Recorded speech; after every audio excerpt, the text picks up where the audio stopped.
Na Šubičevo ulico 4 so prišli novi poslanci in kar 2/3 je takih, ki še niso sedeli v parlamentu. Kaj njihovem mandatu kažejo zvezde, nismo uspeli preveriti, je pa najbrž zaskrbljujoče že to, da so z delom začeli v petek 13. Zato so nekateri bolj izkušeni budno oprezali za znaki, ki prikličejo nesrečo. Petek 13. je srečen dan, nikjer ne vidimo okrog črne mačke, je pa tam en črn kuža, kar pomeni, da nam prinaša srečo. A to ste že slišali? Črn kuža prinaša srečo, jaz nisem tega vedel. Vem sam, ne vem, če ko prije dimnikar, ne, če si utrgaš gumb ali nekaj, da to prinaša srečo. Kakorkoli, dimnikarjev ni bilo videti, so pa novinarji opazili pojav, ki pregovorno prikliče dež. Pred parlamentom danes odzvanja množica visokih pel. Lep dan bo. Hvala.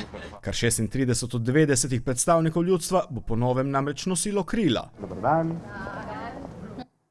Kot ste videli, množica dam dežja ni prinesla, so pa novinarji zaslužili, da bi utegnili moški poslanci zdaj z večjim veseljem obiskovati parlamentarne seje. O tem so poprašali najmodrejšega in najstarejšega med njimi. Ja, je to narobe? Morate vi povedati? Sigurno ne. Super. Super. Mislim, ženske predstavljajo približno polovico svetovnega prebivalstva in to je ogromen potencial. Mislim, tisti, ki tega ne uporabi, je pač ima svoj problem. Zato mogoče tudi boljša motivacija za priti v službo? Ja, nekateri mogoče, za nekatere že mogoče. Jaz tudi na tem področju nimam problemov. Se pravi, ženske je treba uporabljati, ne? Ali ker eni jih izrabljajo. Gospod Gregorič s tem nima težav, ne vem, a je ni razumel vprašanja ali pa mu je v teh letih res že malo vseeno. Kakorkoli, ko je kasneje kot najstarejši vodil prvo sejo državnega zbora, se je izkazalo, da nekaj težav pa le ima. K besedi vabim poslansko skupino Socialnih demokratov, gospoda magistra Bojana Muršiča. Gospo Bojano Muršič. Ja, predsedujoči je mislil, da gre za gospoda Bojana, v resnici pa je šlo za gospo Bojano. Kar pa je še zmer bolj, kot če bi bilo obratno. Jaz sem recimo enkrat pričakoval Bojano, prišel je pa Bojan.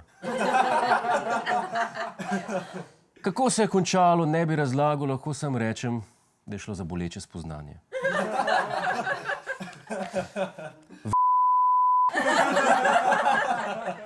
Nobenega nesporazuma pa ni bilo, ko so poslanke in poslanci izbirali prvega oziroma prvo med seboj. Razsežnosti in verjetno tudi zgodovinske vrednosti te izvolitve se zelo veselim. Po dobrih 30 letih samostojnosti na čelo državnega zbora stopam ženska. Trenutek za zgodovino. Predsednico vlade smo že imeli, tako da bo verjetno kmalu čas, da dobimo tudi predsednico republike. Pa da v parlamentarno žensko stranišče montirajo pisoar. Ali kaj so že naredili na enem od ljubljanskih faksov, ko so hoteli biti politično korektni. Sta se pa ob nastopu nove predsednice parlament in Slovenija že razdelila na dva dela. Na ljudi, ki nosijo rdeče petke za službo in ljudi, ki jih nosimo samo za doma. Kako pa so izvolitev predsednice komentirali moški kolegi? Od nekdaj lepe Slovenke so slovele, a predsednice državnega zbora bilo še ni nobene. Mal na silo, ne? Čeprav take hvalnice še lepemu Borutu Pahorju niso pel, ko je predsedoval parlamentu. A veste, da je bil Pahor tudi tam predsednik? Ste vedeli to? Pred 20 leti. Zdaj se ni tako hudo postaral. Sicer pa je petek 13. očitno res zanimivo vplival na novopečene poslance. Bodoči predsednik vlade se je prelevil v stand-up komika. Prvič kot novo izvoljeni poslanec nasmejan v parlament prikoraka najverjetnejši bodoči premier. Dobro jutro. Vas pa nisem videl že dosti časa. Ko to rečeš človeku, ki te je še prejšnji večer pol ure zasliševal v studiu, pa snemal, pol veste, da je bil res Golob Prešerno razpoložen.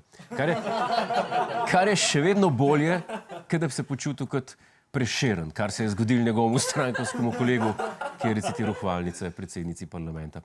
Na nekatere pa je slavnostni dan deloval bolj depresivno. Funkcija poslanca državnega zbora ni združljiva s funkcijo poslanca v Evropskem parlamentu, Zato poslanki Tanji Fajon za dnem potrditve mandata poslanke Državnega zbora preneha mandat poslanke v Evropskem parlamentu. A ste videli?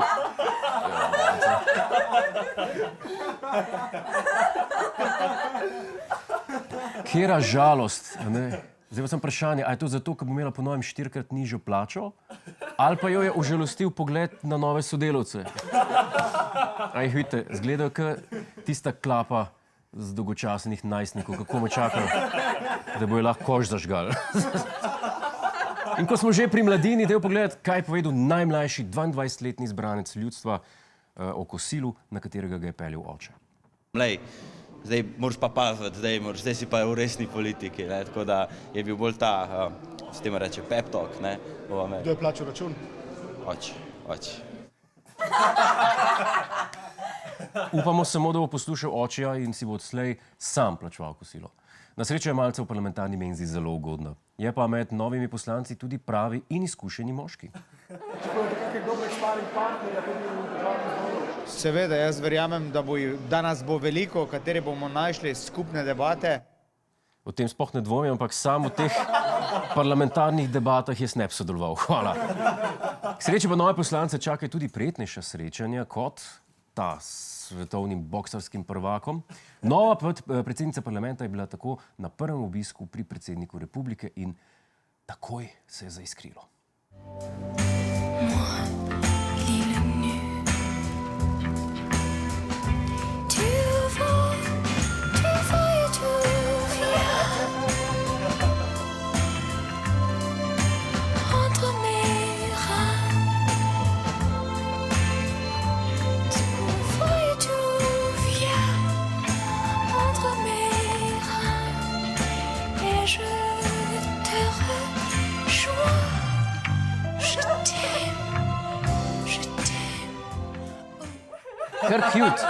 Kar cute par.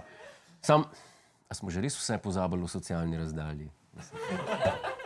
Jaz vam povem, da bo Pahor 100% probal narediti neko ustavno spremembo, da bo lahko še enkrat predsednik, pa da bo imel še več takih sestankov. Garantiram.